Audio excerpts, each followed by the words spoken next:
In today's video, I'm going to teach you how to fade in and fade out a video in CapCut PC. If you want your video to start more smoothly and end with a clean cinematic fade to black, this is one of the easiest edits you can make. It only takes a moment, and it can instantly make your project feel more polished and professional. To get started, go to your timeline and select the video clip you want to edit. Just click directly on the clip so it becomes highlighted.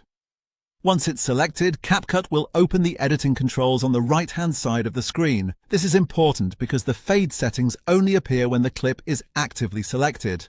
After that, move over to the top right Properties panel.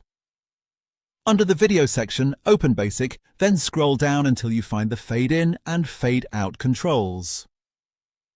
These settings let you control how gradually the clip appears at the beginning and disappears at the end. For the fade in, drag the slider up to around 1 second. This creates a soft opening instead of having the video appear abruptly. Then set the fade out to about 1.5 seconds. That gives the ending a slightly longer, gentler dissolve to black, which usually feels very natural for most videos.